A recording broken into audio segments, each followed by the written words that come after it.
Chapter 1. The Demigods. America's offspring. Demigods all were fundamental to shaping the lands between. For better or for worse, the shattering altered the course of history. As the greater will abandoned the demigods, and the lands between teetered upon the precipice of the unknown. Claiming their shards of the Elden Ring, the demigods each warred to obtain their own goals, and to shape the world the way they saw fit. And the shattering was neither the beginning or the end of their schemes. Godric the Grafted, the runt of the litter, as Enya describes, his divine blood sorely diluted and but a distant relation to Queen Marika. Godric, while seen as feeble, wasn't without a heavy burden upon his shoulders. As seemingly the last of the Golden Lineage, the lineage of the powerful Godfrey, the first Elden Lord, Godric was what was left to represent his family's strength. To this end, when the Elden Ring was shattered, he laid claim to a great rune, just as the other demigods had. But Godric's great rune was different. His rune was known as the Anchor Ring, found at the center of the Elden Ring. Now, you could theorize that perhaps claiming this Anchor Ring shard in particular is what led Godric to grafting to begin with. The center point anchor within the Elden Ring was responsible for being exactly that, the anchor, holding the other rings of power upon it and together. The stretch from that to the idea of grafting doesn't seem that far. Or perhaps Godric's grafting was inspired by Godfrey himself, as when vowing to become a lord, Godfrey took the beast regent Serash upon his back. Or I suppose it could have been that he was just certifiable. But either way, Godric was desperate for power, so that he could live up to Godfrey's legacy. And this brought him to hunting the tarnished that remained in the lands between, and grafting their limbs unto his own body, until he was hardly recognizable from the monster he had become. He would even employ the grafting art onto his scions, and another of the Golden Lineage, Godefroy. The shattering would begin, and war erupted across the lands between. Godric sought his golden home within the Leyendell capital, at the foot of the Erd Tree. But the capital's defense would hold against Godric and his army, and Godefroy would be captured and imprisoned by the ancient dragon knight Kristoff. His soldiers fled as Godric was hounded from the capital, but not before he would steal away with a multitude of treasures. And if you believe Kenneth Haidt, hid himself among the womenfolk to flee the capital. But this wouldn't be the only time Godric would stick his head out from hiding within the walls of the Stormveil Castle from Radahn. He would also meet Melania in battle, but instead of dying on the battlefield with his and perhaps his lineage's dignity intact, he would grovel for mercy at her feet. So, in Stormveil Castle he remains and resides, continuing to hunt tarnished and grafting their limbs to his, in hopes to bolster his strength even further, and ascend himself and his golden lineage back to the seat of the Elden Lord, as his patriarch once had.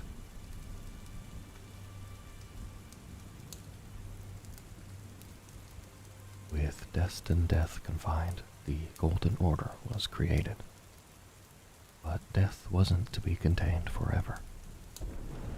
On the night of the Black Knives, Godwyn the Golden would be the first demigod to die. Though we know it's a bit more complex than that, and Godwyn perished only in soul. But Godwyn was much more than just a martyr for the Golden Order. He was Godwyn the Golden, son of Godfrey and heir to the Golden lineage. Long ago, during the war with the ancient dragons, Godwyn defeated the mighty Fortisax in battle. But instead of striking the final death blow, Godwyn instead befriended his fallen foe. And this union would give rise to the ancient dragon cult within the capital. The companionship between the two would last through life and through death. Even after Godwyn became the Prince of Death, Fortisax fought long and hard against the death within his friend, but his only reward would be the corruption within himself.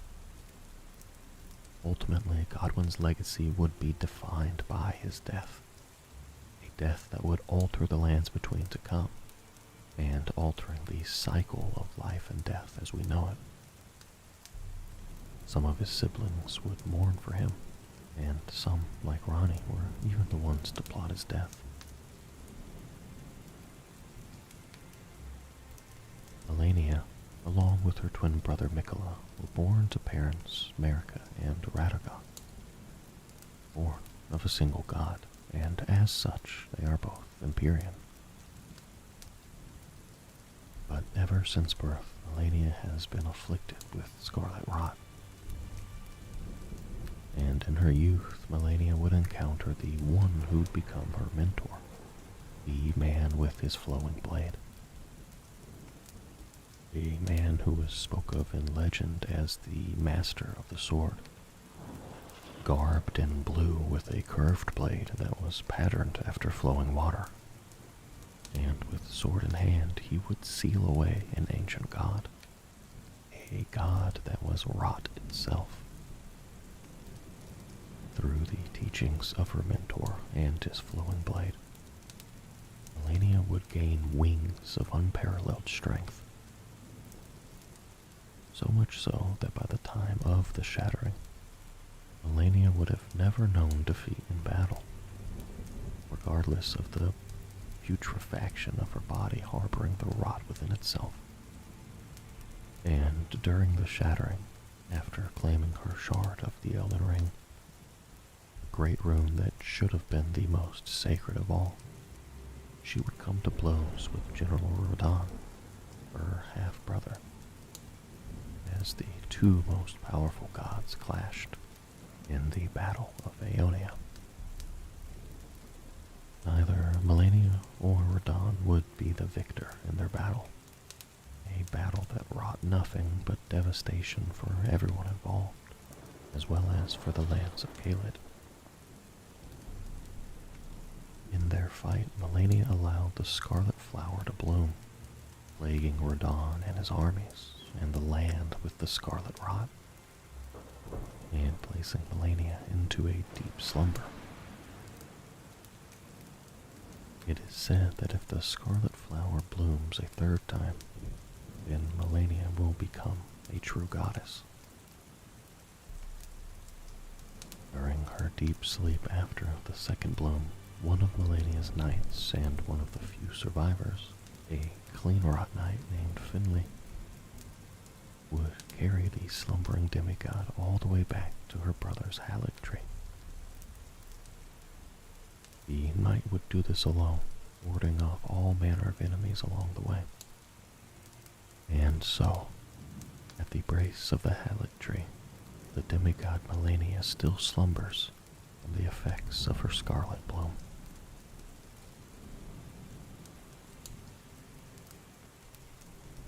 Like his sister Melania, Mikola was born of a single god, and born afflicted with a curse. But rather than harboring the scarlet rot within, Mikola is cursed with eternal childhood. And the demigod would spend his life searching for ways to release Melania and himself from their afflictions. As a means to do just that, Mikola planted and grew the Hallig tree, and would water it with his own blood from sapling to fully grown tree. It would ultimately, however, fail to grow into an Erd tree, but would become a haven for many people, including the lost and unwanted. wanted. Mikola is indeed quite powerful and loved by many, and according to Melania possesses the wisdom and the allure of a god, and that he is the most fearsome Empyrean of all. Even the oracle envoy plays upon the boughs of the Halig tree, said only to do so when heralding the arrival of a new god or age. And being on the cusp of godhood, it was important to Mikola to protect himself and others from the influence of outer gods. So he created needles of unalloyed gold to ward them away. Be it for the preservation of the Golden Order, or as a means of protecting his sister from the Scarlet Rot, perhaps brought on by such outer gods, Mikola held his family close, preparing brilliant golden incantations for his father, staving off his sister's rot with his unalloyed gold as best he could, and mourning the death of his brother Godwin, praying that a true death would find him. So, when the shattering began, Mikola embedded and cocooned himself within the Halig tree. To what exact end is unclear. But whatever his plans would be, they wouldn't come to fruition before Moog would cut the tree open and abscond with the slumbering demigod. And so it is with Moog's story. We will find where Mikola's seemingly ends. Moog was one of the cursed Omen twin brothers, born of Marika and Godfrey. As such an accursed omen, he was imprisoned deep underground. With the Elden Ring shattered and all-out war ensuing, Moog would eventually find his escape to claim a great rune of his own. But not before his life would change forever underground. Deep beneath the earth in his imprisonment, Moog met the Formless Mother, also known as the Mother of Truth, an outer god that stood in opposition to the Greater Will. And as he stood before her, his accursed blood erupted with fire, and he became infatuated with the defilement he was born into.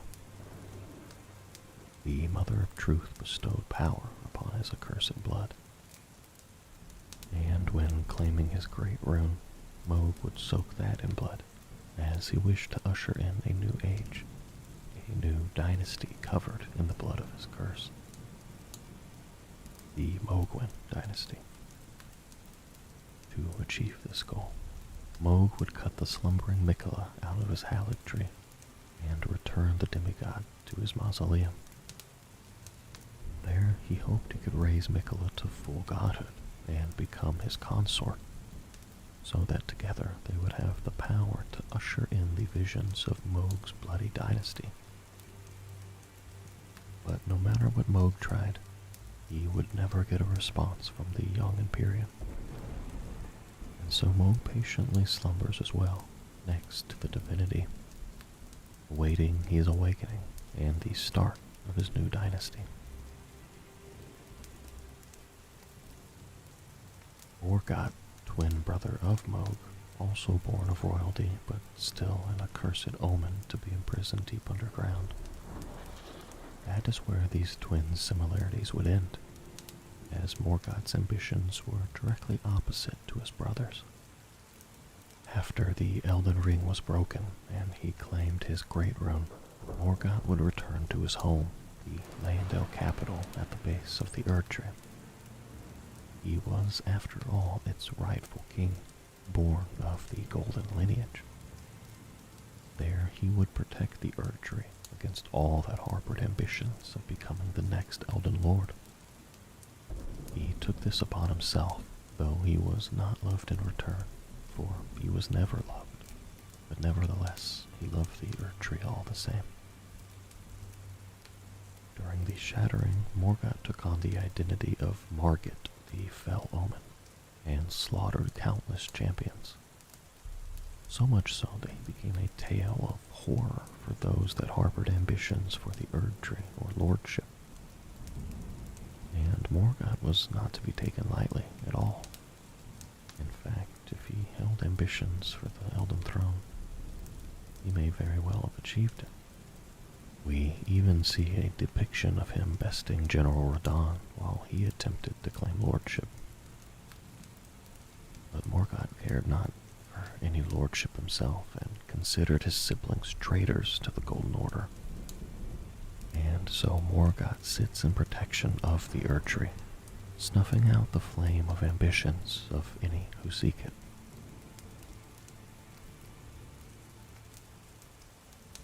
Radahn was born of Rennala and Radagon, a boy with flowing red hair that matched his father's. And red hair was said to identify a giant, as every giant had red hair. Perhaps that is what explains the size to which Radahn would grow. But who he'd become would start in his adolescence. From his youngest years, Radahn idolized the Lord of the Battlefield, Godfrey, and his beast regent, Sarosh. So much so that he modeled his armor after them. And Radahn himself would become a mighty warrior indeed. Enough to rival that of Godfrey is hard to say for sure. But the art of battle wasn't all that Radahn studied. In the town of sorcery, Celia, he learned to wield gravitational powers. Initially, so that he would never have to abandon his beloved but scrawny steed. But his powers would grow well beyond that. Through the tutelage of an alabaster lord with skin made of stone. Radahn's manipulation of gravity would grow to an almost godlike level. He would challenge the very stars themselves. And in fact, he did confront the falling stars, and he would do so alone, halting them in their tracks. And thus this conquest over the stars would seal their very fate. But soon the shattering would begin, and Radahn and his armies would face off against Melania and hers, the two most powerful demigods clashing in Caelid. But as we already know, the Battle of Aeonia would have no victor, and Radahn would find himself beset by the Scarlet Rot. His great rune would burn to resist its encroachment, but the rot would eat away at Radahn, crippling him with madness, causing him to devour the bodies of both friend and foe alike as he roams the rot-engulfed lands of Caelid, a shadow of his former self, but still a ferocious warrior all the same.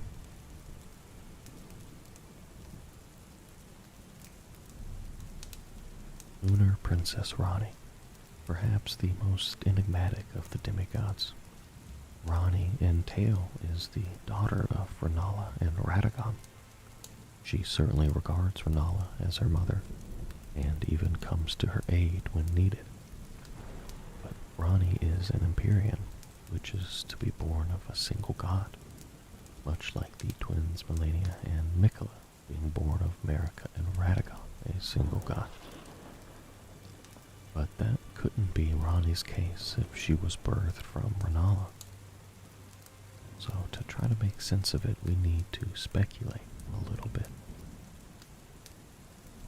I believe the amber egg Radagon gifted to Rennala upon his leaving holds the answers. If Radagon and Marika are one and the same, then they harbor the Elden Ring within. And the amber egg was inlaid with a shard of that ring. The great rune of the unborn, in fact. It is the Erdtree's old sap that becomes the amber of this world, and within this amber, primordial life energy resides. What if Ranni wasn't born in the traditional sense of the word? What if she came from the primordial life energies from within the egg? That and a piece of the Elden Ring inlaid in that egg which in turn is a piece of Radagon.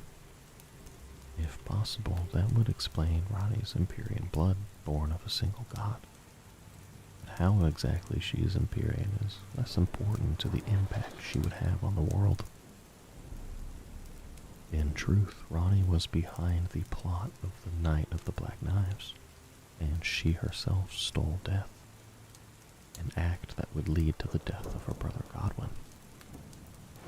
But it was actually Rani's whose flesh was the first to perish, a means of shrugging off her Empyrean body and its shackles to the Erd Tree.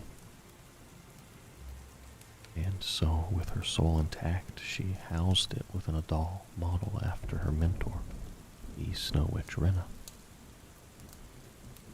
Rani had always gazed at the night sky, following the stars for every step of her journey, and would even meet the moon. But ever since Star-Scourge Shordan began holding the stars at bay, Rani's fate has been in stasis. So, in her tower she waits and plans for the return of the stars, and thus her fate, shrugging off her great rune in the process. She disassociated entirely from the greater will, and through her own strength she would vow to usher in the Age of Stars.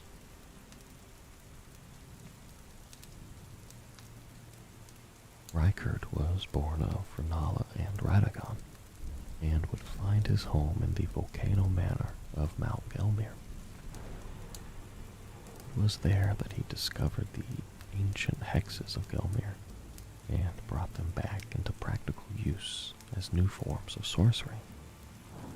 Indeed, Rykard was as an accomplished sorcerer as he was cunning, and while we do not know to what extent he was involved in the Night of the Black Knives, we know he was involved to some degree, as Rani rewarded him with traces of the Rune of Death, so that if she should fail, Rykard could challenge Malekith himself. It seems he too was disillusioned with the Greater Will and its Golden Order, and would turn to heresy when the Shattering began, and taking by force became his rule. Mount Gelmir would become the site of the most appalling and bloody battle of the Shattering. Rykard saw how the other Shard-bearers fought over scraps, vying for power in the face of the Erd Tree to restore its Golden Order.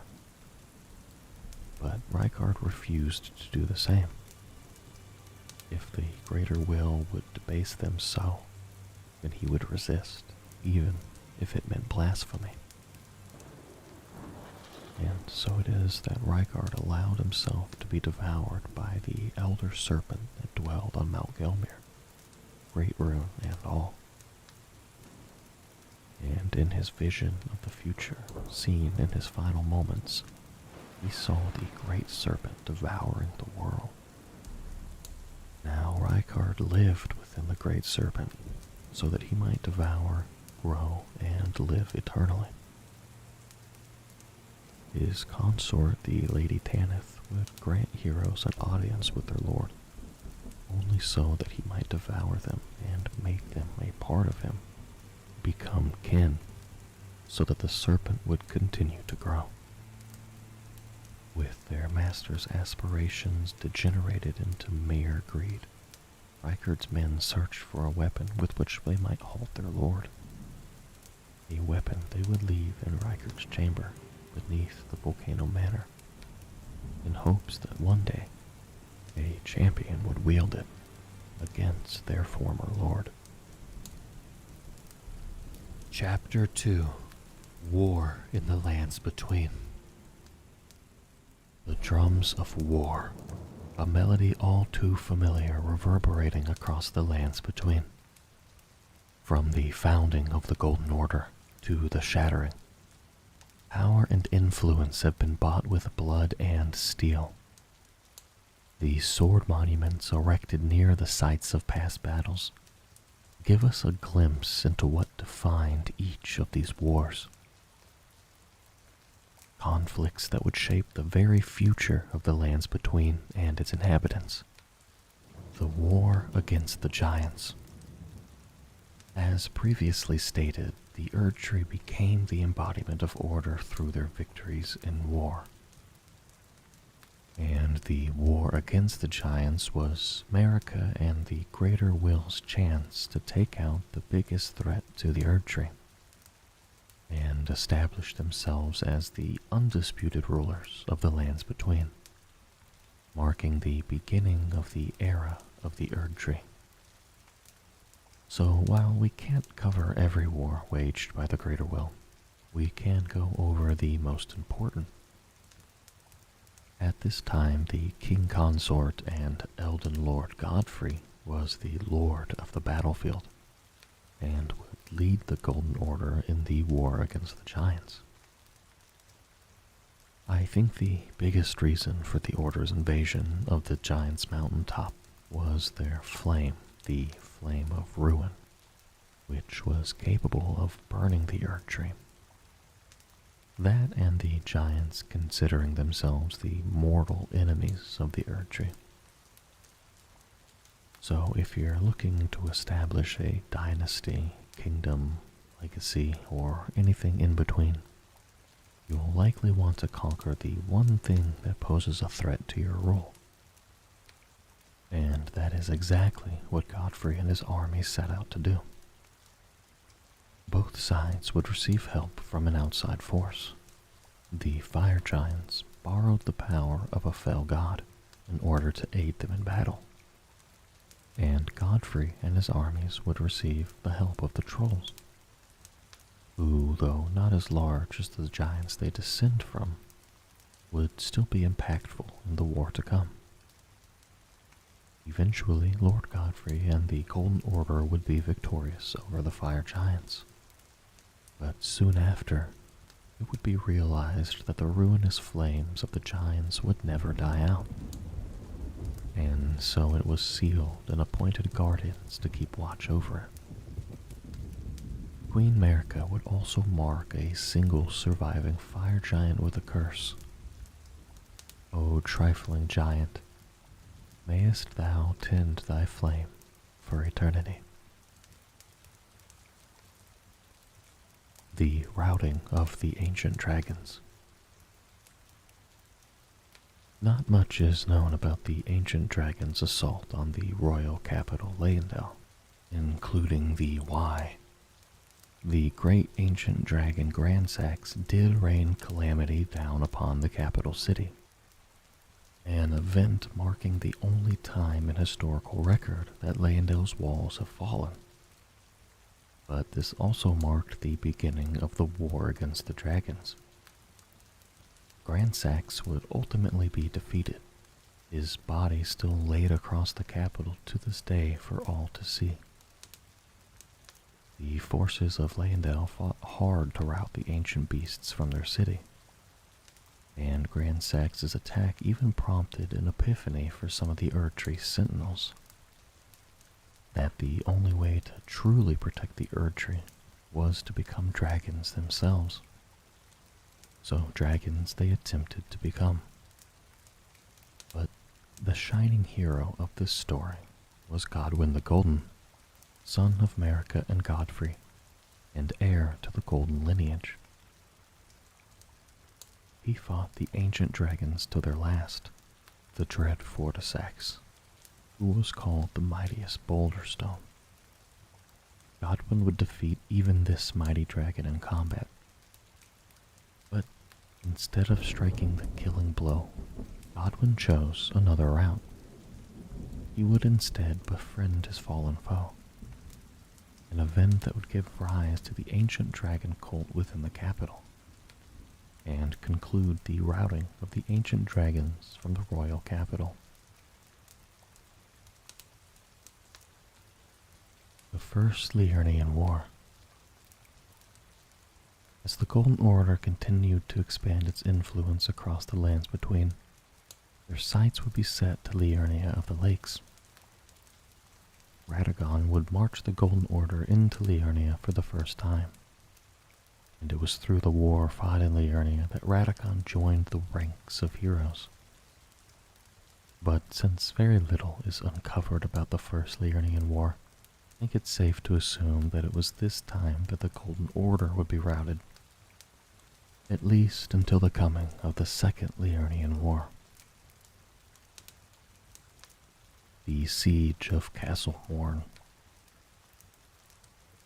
The Siege of Castle Morn is certainly much smaller in scale than a fully fledged war, but it was still apparently important enough to warrant its own sword monument, even though, just like the First Liurnian War, very little is known about it.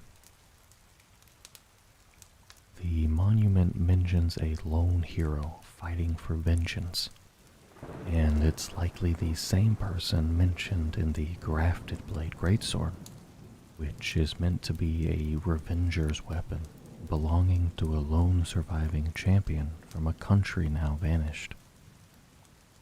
I don't think it's unlikely that this lone surviving champion from a land now vanished could have been a survivor of one of the wars waged by the Golden Order in their conquest for dominance. A sole survivor meant to pay the Golden Order their due vengeance with a sword they forged from the swords of their entire clan of warriors, only to ultimately meet their end at the hands of the Lord of the Battlefield himself, Godfrey. One interesting thing to note, however, is that in the time of Godric the Grafted, Edgar is appointed as the Warden of Castle Morn by Lord Godric, and even refuses to leave his post as the castle is falling around him, to ensure that the treasured Sword of Morn doesn't fall into the wrong hands. Perhaps the importance placed upon the Grafted Blade Greatsword was determined by Godric, as it serves as the inspiration of grafting to achieve power. After all, the Grafted Greatsword's Ash of War, Oath of Vengeance, increases all attributes by 5, which is also exactly what Godric's Great Rune does. The Second Liurnian War. For the second time, Radagon would march at the head of a great golden host into Liurnia, and for the second time victory did not come. However, things would take an unusual turn for events of war. When Radagon would meet Lady Renala, the Carian Queen, on the field of battle, the two fell in love.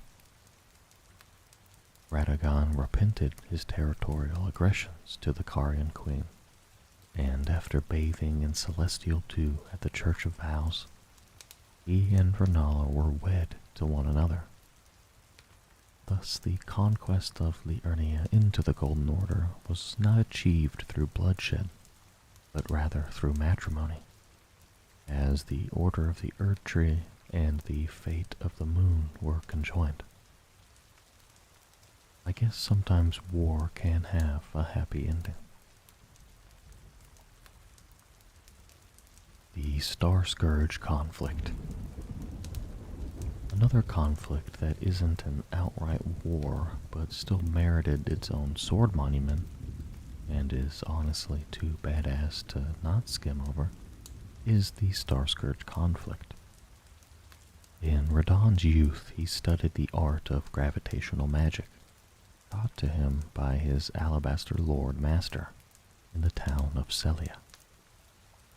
And when the stars themselves threatened Celia, Radagon would challenge them alone. In the Star Scourge Conflict, Radagon would crush the stars, his conquest over them sealing away the very fate of the stars. The Siege of Caria Manor. In time, the Academy of Rea Lucaria would turn on the Lucarian royal family, which would lead to their soldiers, known as the Cuckoo, sieging Caria Manor. There isn't a clear timeline for when this occurred, but I think it makes the most sense for it to have happened after Renala, the head of the royal family, fell heartbroken when Radagon left her to become the king consort to Queen Marika It was only then that the Academy realized that Renala was no champion after all. The idea of the Academy sieging the Carian Queen's manor before then just doesn't make a lot of sense. But regardless, the Carians and their knights always had a secret means prepared for the eventuality of the Academy's disloyalty. And even though the Carians were taken off guard by the timing of the Cuckoo's attack, they still had strength enough to repel the onslaught by conjuring an enchanted snare outside of the manor. Thus, the grounds outside of Caria Manor are the final resting place for many of the Cuckoo.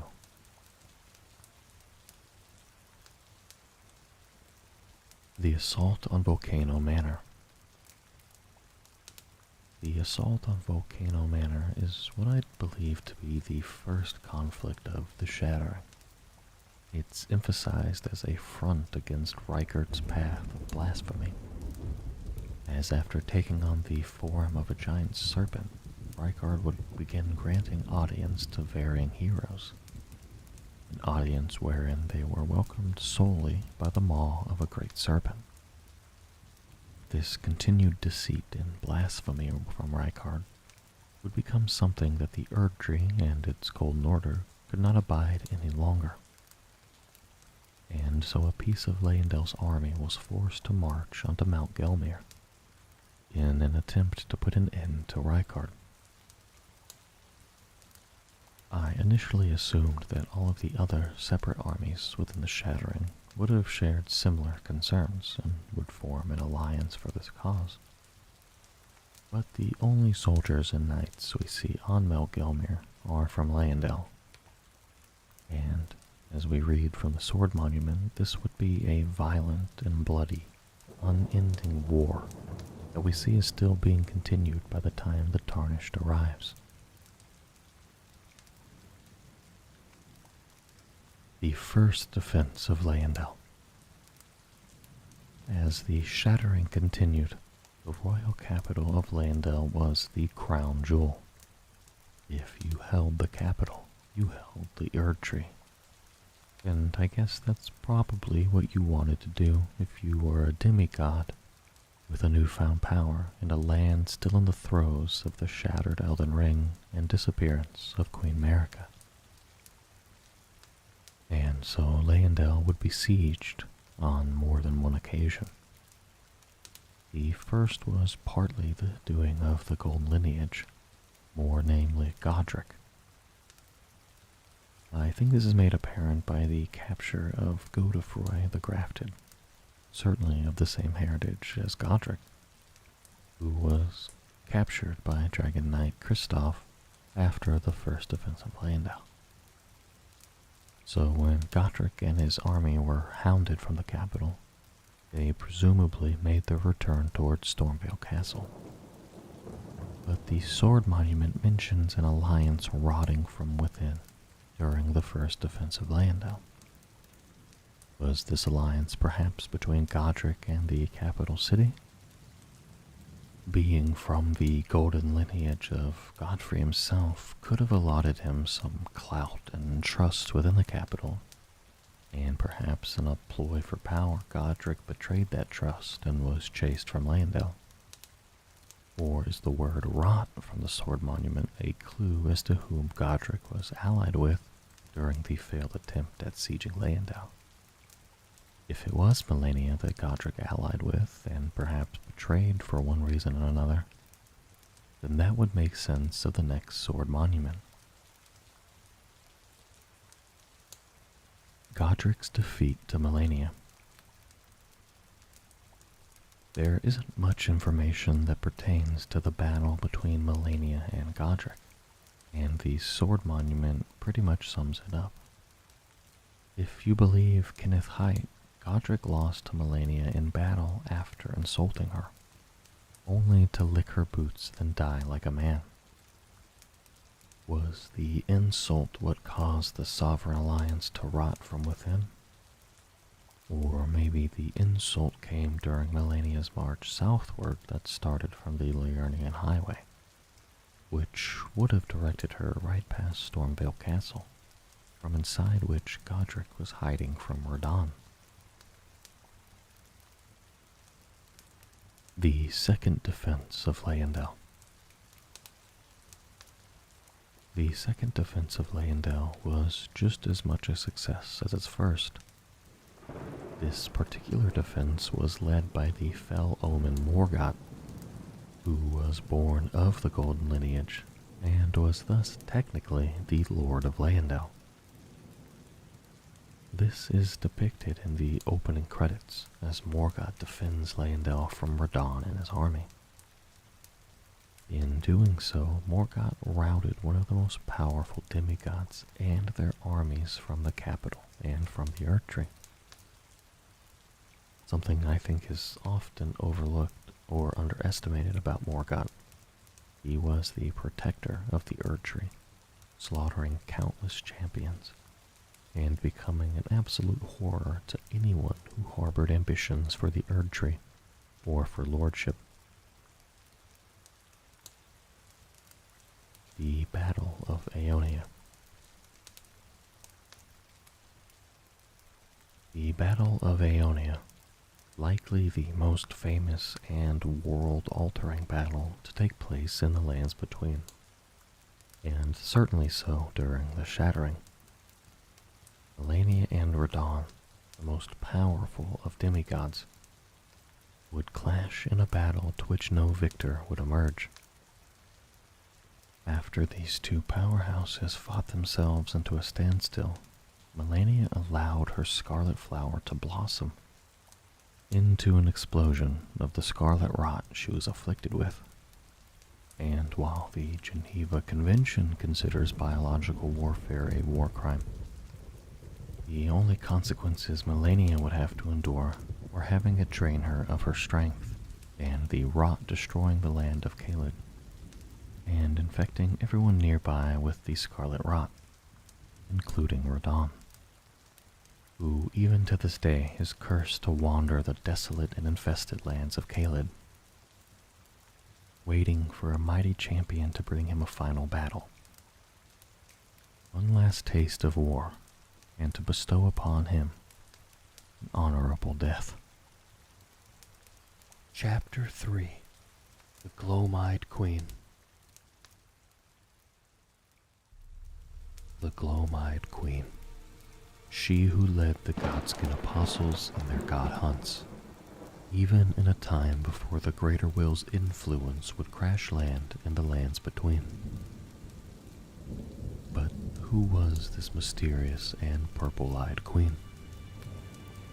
Sleep well, and allow me to weave you a tale in which I explain why I think America is the Gloam-Eyed Queen.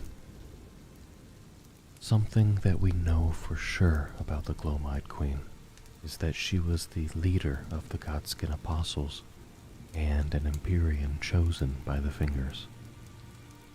And the Gloam-Eyed Queen being an Empyrean is certainly an interesting revelation for several different reasons,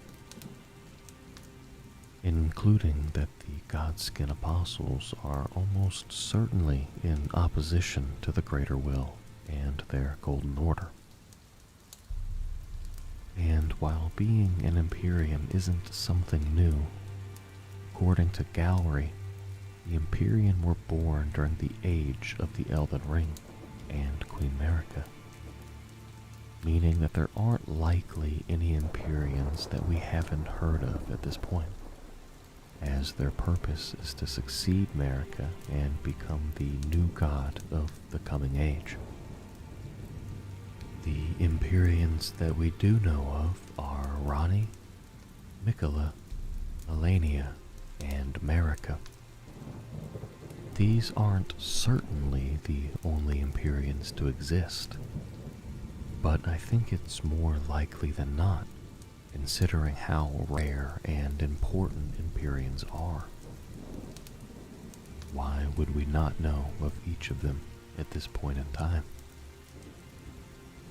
But that, of course, isn't enough to proclaim that Marika is the Gloam-Eyed Queen. So let's move on to Malekith, who played a large part in the Gloam-Eyed Queen's story. We know that Malekith was a shadow-bound beast given to Marika by the Two Fingers because of her Empyrean status. But her sole need of Malekith was to hide destined death away, which is interesting considering that the Gloam-Eyed Queen and the Godskin served destined death. But it is important to make the distinction of what that meant for destined death, as we know it wasn't completely off limits until Malekith bound the blade that harbored the power of destined death within his own flesh after the Night of the Black Knives. So if Marika is the Gloam-Eyed Queen, having the very destined death that she served under safeguard by her formidable shadow-bound beast wouldn't be a bad deal. She and her kin would have immortality, and she and the Godskin Apostles would always know where destined death was. And we do know that at some point in time, Malekith would defeat the Gloam-Eyed Queen, which seems counterintuitive to the theory that Marika is the Gloam-Eyed Queen, as some believe it was only then that Malekith was able to bind destined death. The Godskin Apostle Hood describes their defeat at the hands of Malekith the Black Blade. I think it's clear that Malekith obtained the title of the Black Blade once his blade was imbued with death. The blasphemous claw also refers to him as Malekith the Black Blade, the Black Beast of destined death. Despite the red glow that accompanies the black flames of death, which I don't currently have a theory as to why, I think it's easy to correlate death with the color black. So going back to when the Godskin were defeated by Malekith, it's telling of when, as he's described as the Black Blade at that point in time. Now, Queen Marika was quite manipulative and headstrong in pursuing her goals. We know that from, of course, when she shattered the Elden Ring, and being behind the plot of the Black Knives, if you believe in that theory. But we already know what Marika would go on to do. So saying that she was disillusioned with the Greater Will, quite possibly the entire time, isn't too much of a stretch. Hiding an identity such as being the Gloam-Eyed Queen isn't out of the realm of possibility. We have to remember that the Gloam-Eyed Queen was in fact chosen by the Two Fingers, the very envoys of the Greater Will. I'm willing to bet that had the Gloam-Eyed Queen not been concealing her real identity, the Two Fingers would have absolutely never chosen her to be the god of their coming age. Why would they? She stood in exact opposition to them, and quite literally wanted to slay gods and wear their skin. Now, going back to Malekith and him defeating the Godskin Apostles, I theorize that this likely happened in very close relation to the Night of the Black Knives, because upon their defeat the Godskin had the source of the god-slaying black flame power sealed away. But death was only inaccessible after Malekith bound it within his flesh, or else a fragment of it could have never been stolen to begin with. If Marika is the Gloam-Eyed Queen, having something to do with the Night of the Black Knives would make a lot of sense.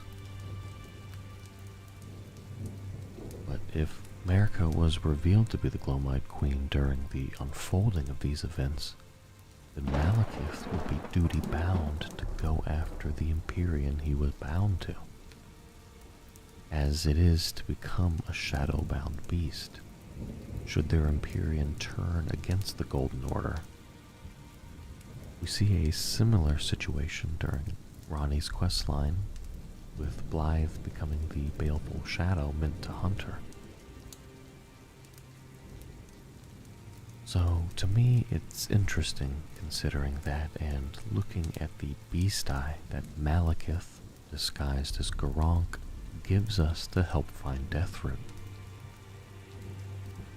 As it's described as a claw-marked stone eye. The claw mark, I think, tells us that the eye was clawed out, likely during an altercation.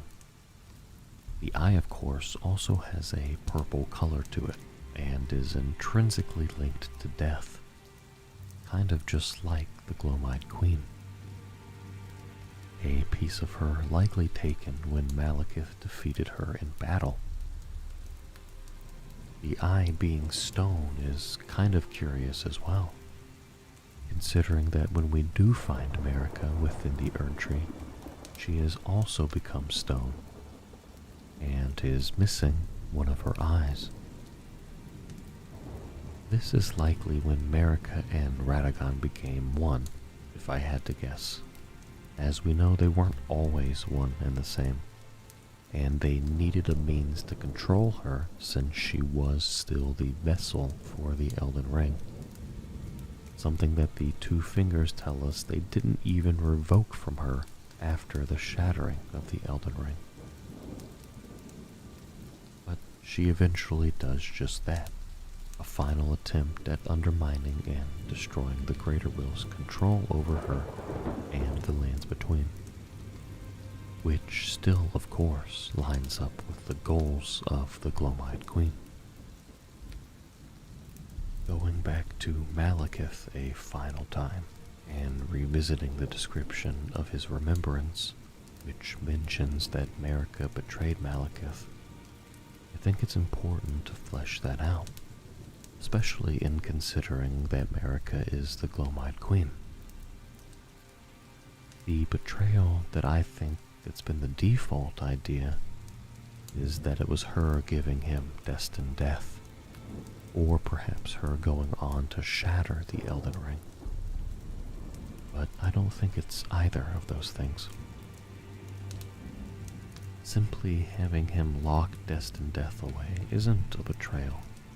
Malekith embraced becoming the Black Blade, and there wasn't a god who didn't fear him for his duty. The shattering of the Elden Ring seems much too late to have been the betrayal referenced here, as it says Marika's sole need of her shadow was a vessel to lock away destined death. Even then, she betrayed him. I think that alludes to it having something to do with destined death, and with Malekith otherwise being fine with holding on to it, and it had to do with being used. Otherwise, simply doing his duty for his Empyrean isn't a betrayal. But if Marika was the Gloam-Eyed Queen, and Malekith was being used in that regards to further her agenda without realizing it, and then subsequently having to battle with her, maybe even against his will, as we see how it affects Blythe, who still wants to serve Ranni but is compelled by the Two Fingers to do the opposite. If that's the case, then it's certainly the betrayal to Malekith that's referenced here. Malekith eventually goes into hiding, with destined death bound within his flesh, and takes on another identity, which could even be something that he learned from Marika's betrayal. While disguised as Garank, we can feed him Deathroot as a means of him attempting to rid the world of death again. And after feeding him the last Deathroot, Malekith says, "Marika, is this what it is to sin?" Which is interesting, that after consuming all of that death, he feels akin to Marika and her sin. If her sin is death, if she is the Gloam-Eyed Queen, the Queen of Death, then that absolutely makes a lot of sense. And again, if she is the Purple-Eyed Queen, leader of God-Slayers and Queen of Death, then that also explains why her son Godwyn becomes the Prince of Death upon his soul's demise. Why wouldn't he otherwise become the King of Death? Unless Marika was his mother and queen in both life and death. Following this train of thought, the God-Slayer's great sword once referred to the Gloam-Eyed Queen and the Dusk-Eyed Queen, which more or less meant the same thing. So in that regard, it's interesting to realize that the ending in which we restore the curse mark of death on Godwyn's corpse to give him a second life as the first of the dead and Prince of Death is called the Age of the Duskborn. And if another moniker for the Gloam-Eyed Queen is the Dusk-Eyed Queen, and Godwyn being the Duskborn as Marika's son, strengthens this theory even further. And a final point that I'd like to add among the other ideas that attempt to support this theory, turn our gaze to Sir Gideon Ofnir. Throughout the game, he will give us tarnished 4 secret rites, and we can get a pretty good idea of where he gained the knowledge for each of these secret rites. One being the Lord's Divine Fortification incantation, which describes the exchange Gideon had with the 2 fingers, and the other is the Law of Causality, a Golden Order incantation likely gleaned from his involvement and studies of the Golden Order. The third, a Fervor's Cookbook mentioning Saint Trina, that he gives to you after finding Mikola. And finally, the 4th secret rite from Gideon is the Black Flames Protection incantation, which is a Godskin incantation, which made me curious as to where he would glean such knowledge of the Godskin apostles from, as it mentions how the apostles were all embraced by the Gloam-Eyed Queen, and that the black flame was their armor within, which is a pretty obscure piece of information for him to just stumble across. And while pondering how, I read the description for his armor set, which mentions how he shuddered in fear when he glimpsed into the will of Queen Marika. And when considering this theory claiming Marika to be the Gloam-Eyed Queen, Gideon gaining the knowledge of this secret Godskin incantation after glimpsing the will of Marika would just be the icing on the cake.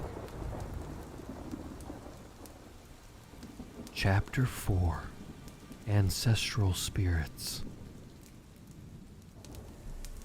The Ancestor Spirits and their followers make their homes far from beneath the shadow of the Erd Tree, awaiting new buds and reaping the life which sprouts none.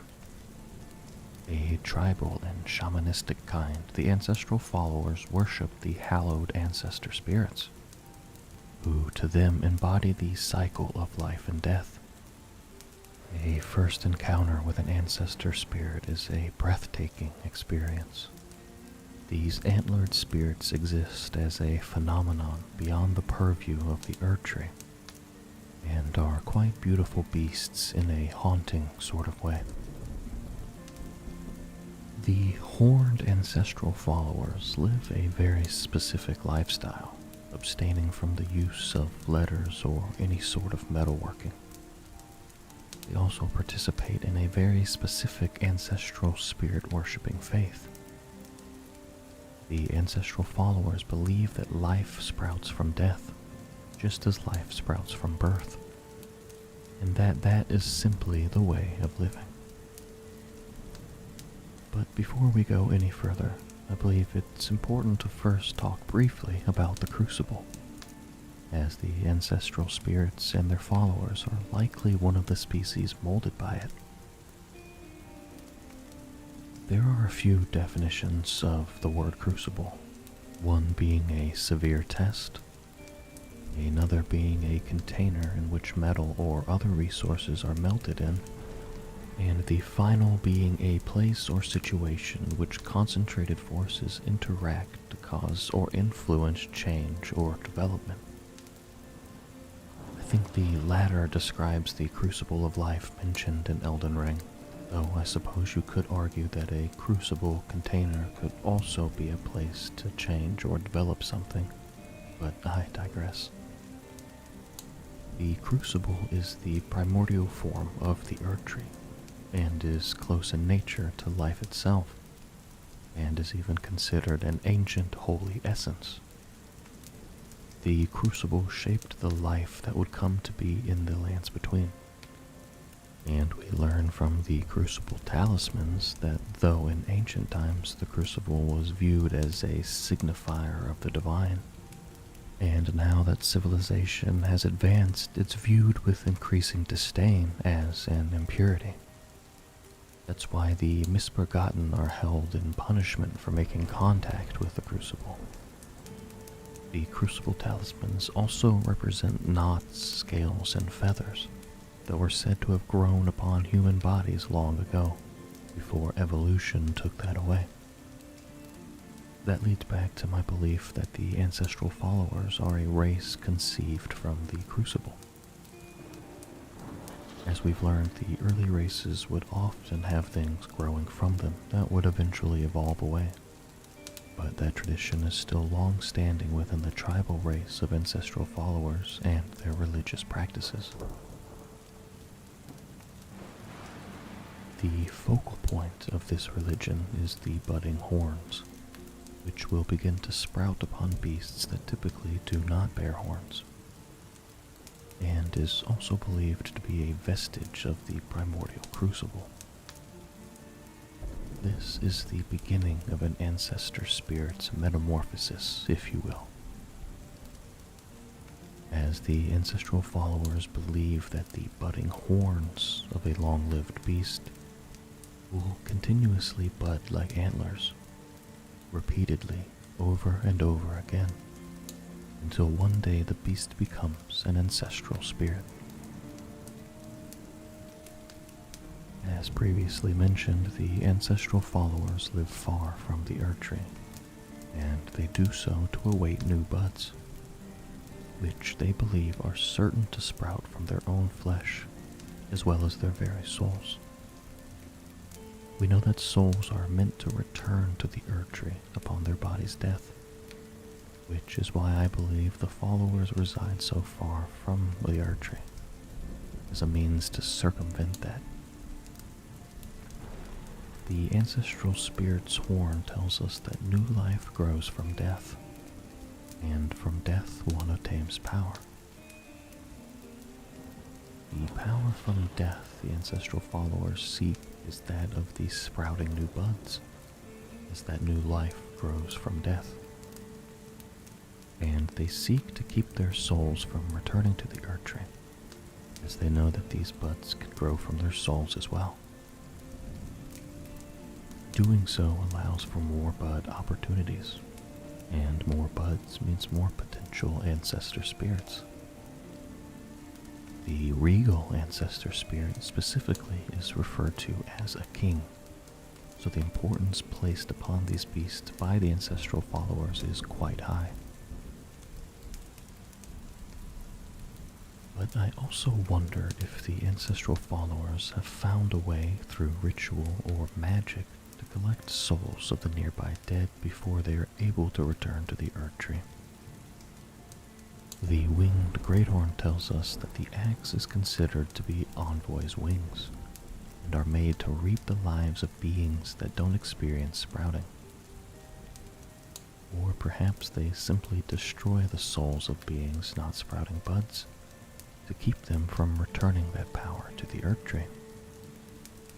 It's unclear whether or not they are direct enemies of the Erdtree, or perhaps just disdain it for humanity evolving into something else, and subsequently looking down upon others afflicted with aspects of the crucible,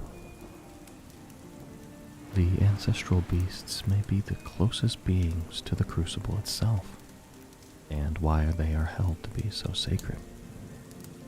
Siluria's tree, a weapon wielded by a crucible knight, is a spear said to be modeled upon the crucible, as well as imbued with ancient holy essence.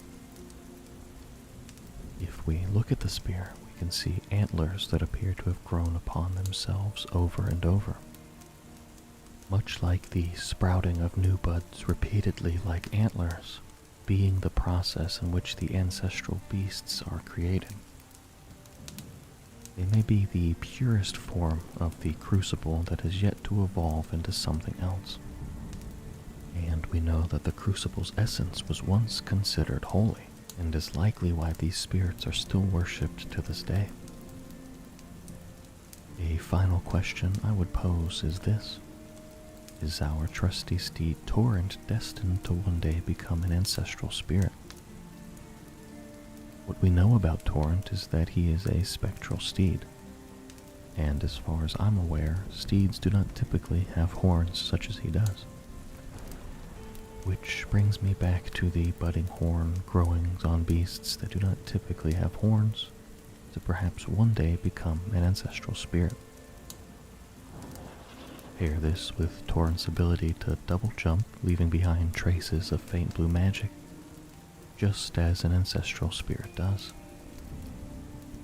So, if you really think about it, have we been traversing the lands between in our quest to become Elden Lord, all upon the back of an ancestral spirit? Chapter 5: Elden Ring Explained. The lands between, shadowed by the luminous Erdtree, and governed by the Empyrean Queen Marika the Eternal, servant of the Greater Will and vessel of the Elden Ring. But history is rarely so straightforward, and without the ebb and flow of political struggles, war, and heartache, until an age of peace and prosperity settle in. To make sense of this world we tarnished our beckon back to, we must start at the very beginning, before even the sprouting of the Erdtree. Which brings us to the Outer Gods, and while we're unsure of exactly how many of them there are, and how they each attempt to meddle in the affairs of our realm, we only need to focus on one for now: the Outer God known as the Greater Will.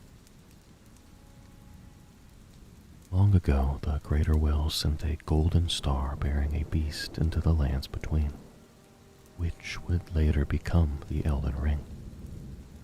The power of the Greater Will and the Elden Ring combined would be capable of a great many things.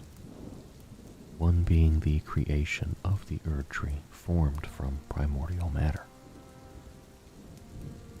A grand and radiant tree that would bestow upon the lands between's inhabitants its golden ore of grace, its power sourced from the Elden Ring.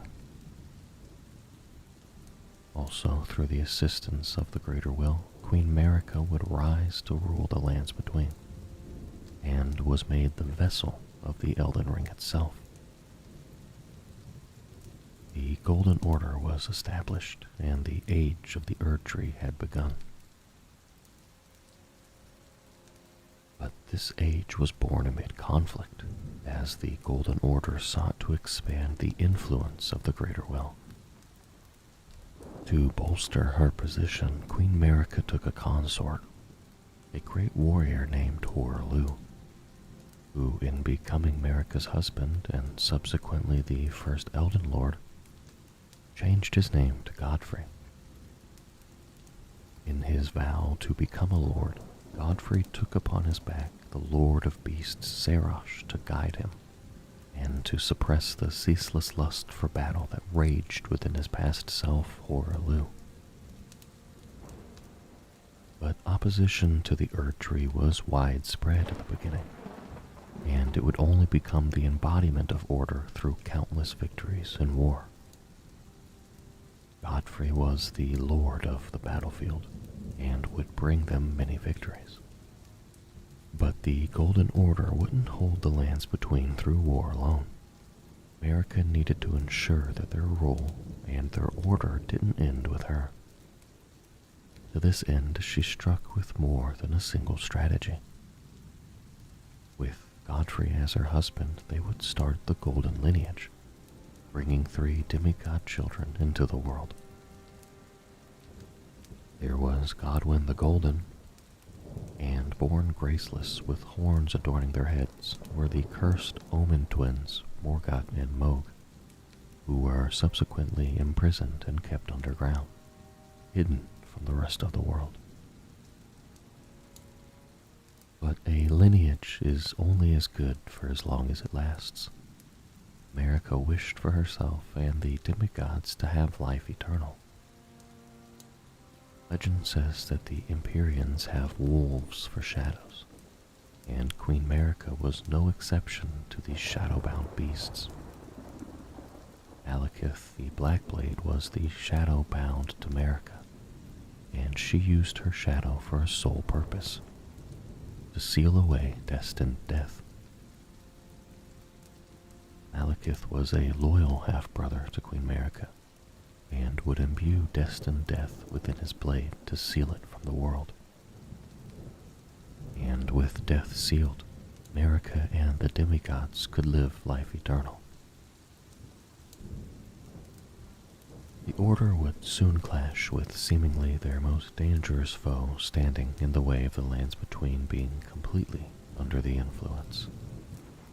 This was the war against the giants, led by Lord Godfrey. The giants held control over the Flame of Ruin atop one of their snowy peaks, a flame that certainly possessed the power to burn the Erd Tree to the ground, and the Golden Order could simply not ignore that looming threat, especially considering that the giants were mortal enemies of the Erd Tree. But the Order would and could not be stopped, and the giants were defeated despite borrowing the power of a fell god to aid in their fight. With their victory over the giants won, Queen Marika would soon learn that the Flame of Ruin from the giant's forge would never die. So Marika instead inflicted a curse upon the fire giant, so that he would have to tend to his flame for eternity.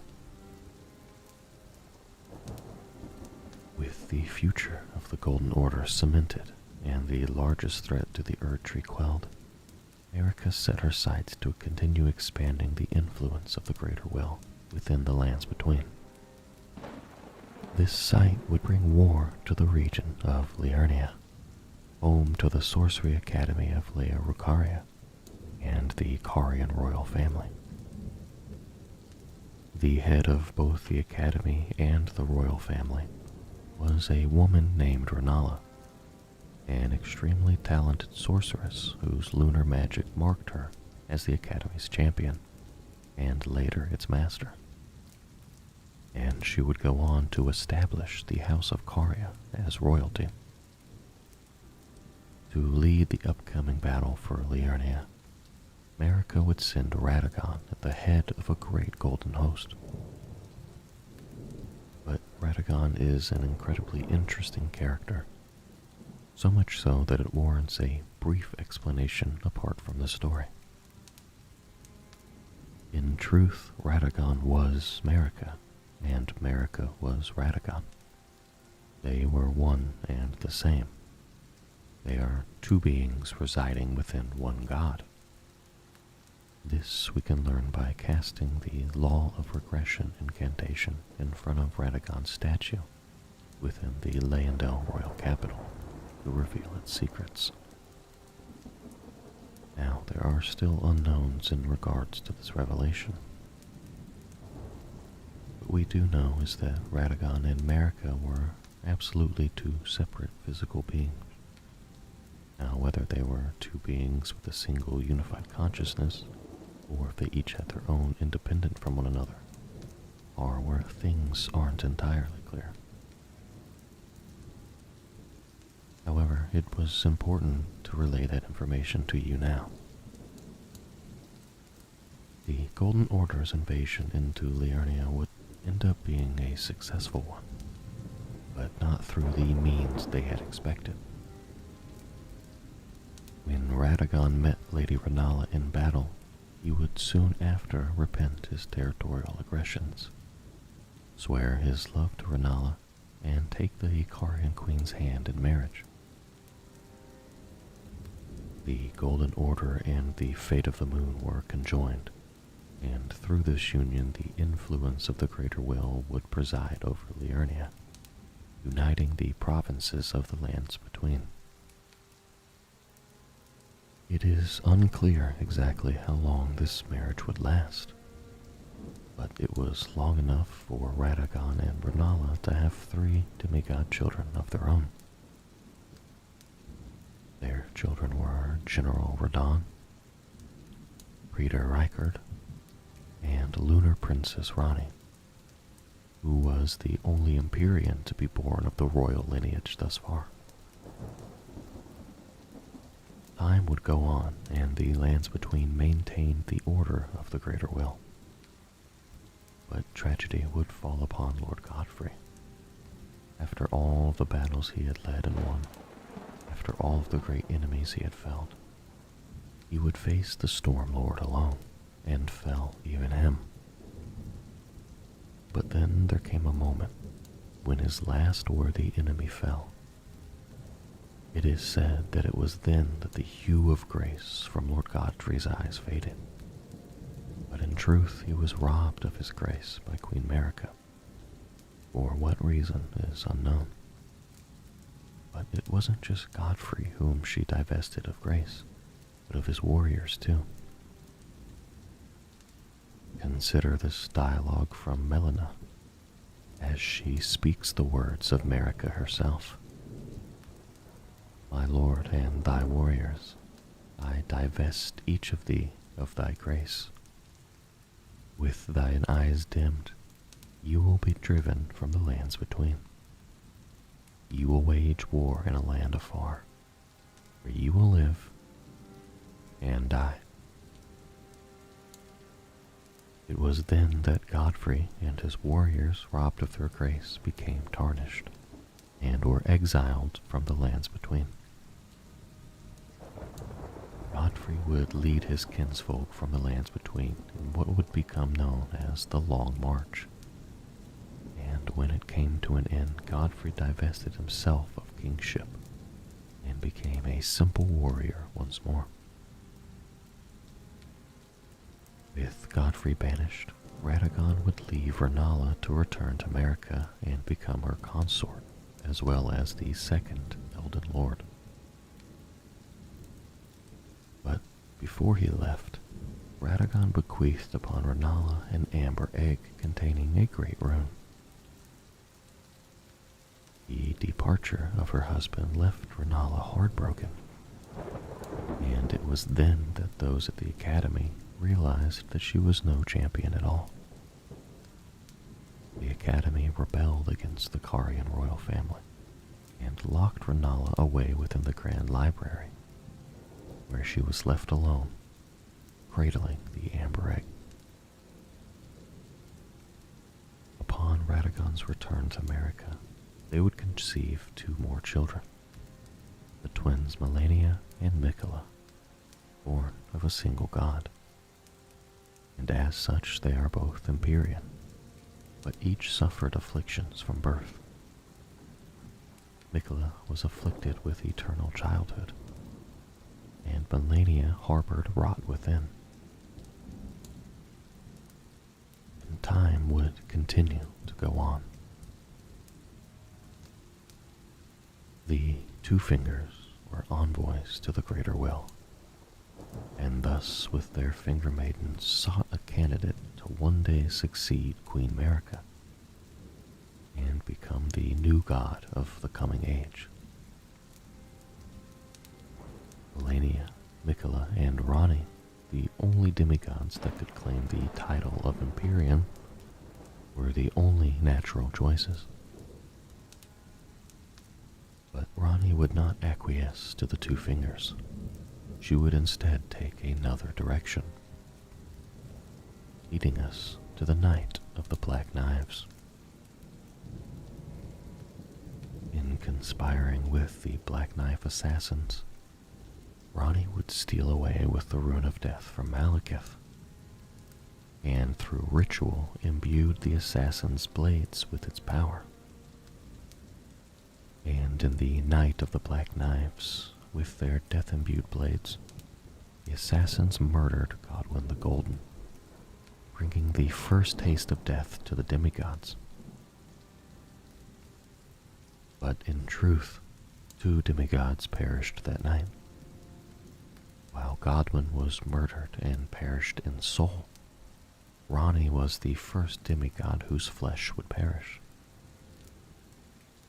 But Ronnie did not die. She slew her own Empyrean flesh, as to not be controlled by the fate of the greater will had planned for her. She would instead house her soul into a doll modeled after the Snow Witch that had once mentored her. The Golden Order had been struck a devastating blow, the death of one of their own. Malekith would bind his blade of destined death within his own flesh, so that none might ever rob death again. He'd then disguise himself and take on another identity, perhaps to safeguard death that much more.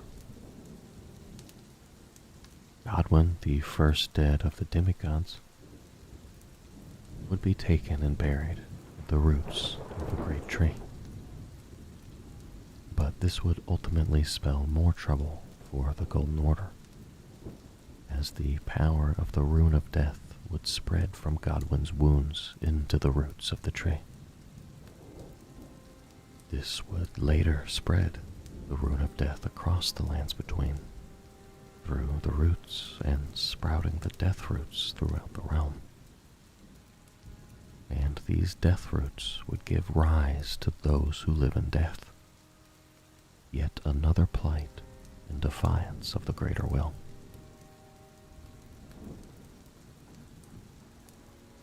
Heartbroken over the loss of her child, Queen Marika would soon become disillusioned with the greater will, and it's believed to be in her grief she was driven to the brink.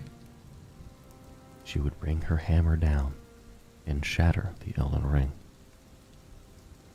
And while Radagon simultaneously attempted to repair it, his endeavor would be in vain. The Elden Ring was shattered,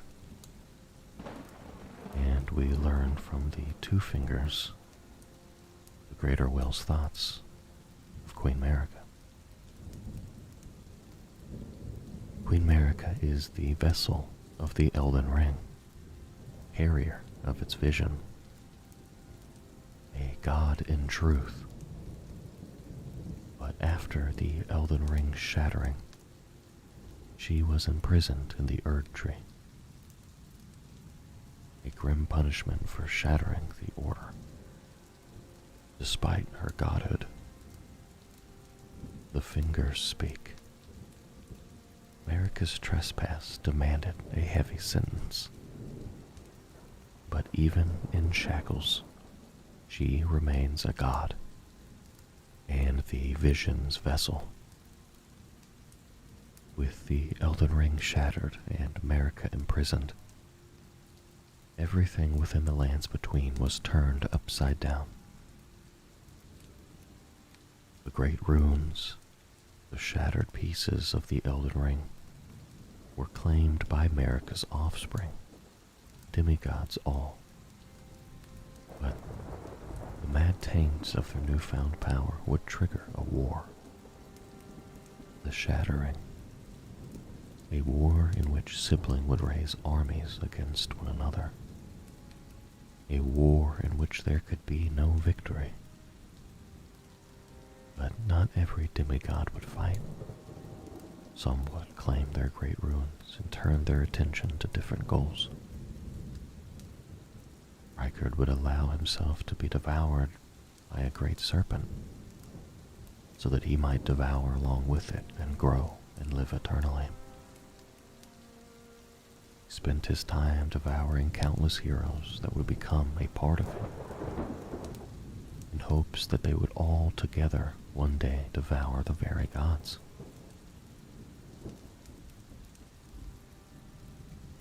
Other demigods, like Godric the Crafted, had quite different ideas on how to conduct themselves.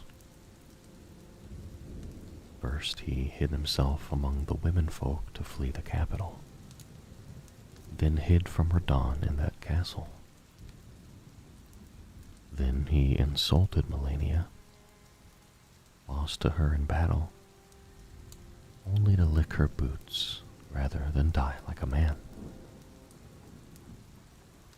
He has no shame, a big girl's blouse, and to think he's the blood of Godfrey, last of the golden lineage,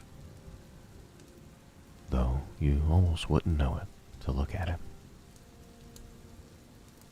But even when the mightiest demigods, General Radahn and Melania, met in battle, still none would leave the victor. They would leave nothing but devastation and rot in their wake, poisoning the land of Caelid. None would claim the title of Elden Lord, so all they had gained was a fractured world and the abandonment of the Greater Will. The Greater Will has long renounced the demigods, tarnished, show no mercy, have their heads, take all they have left. During the ensuing chaos of the shattering, the twin Omen brothers Morgott and Mohg, once banished beneath the capital, would find their escape.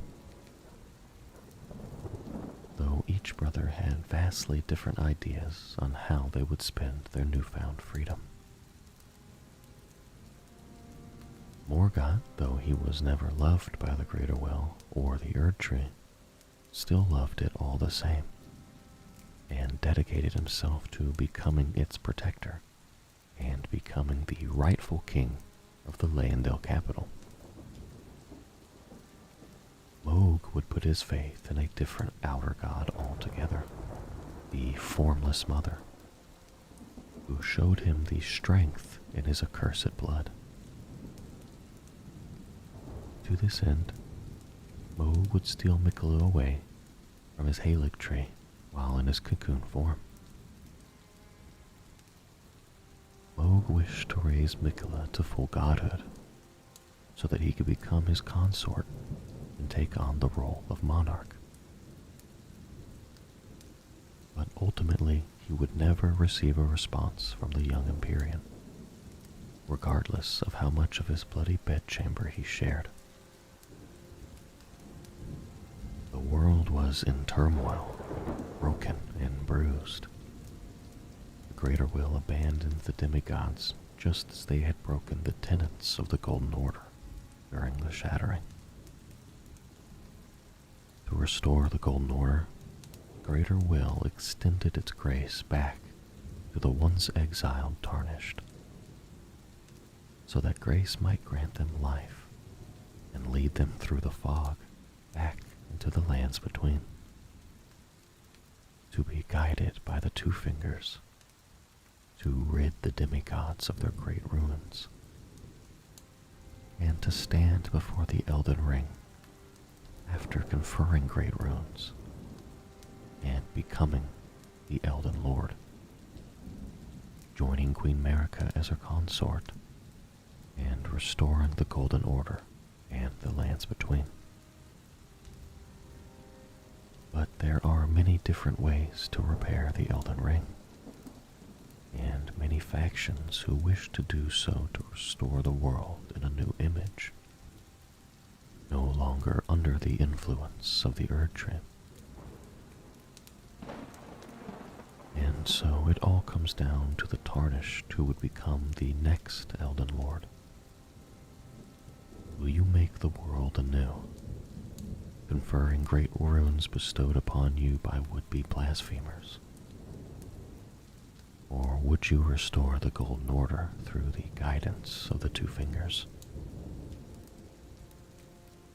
Inherit the broken lands between, and make your choice, ye tarnished, ye dead who yet live.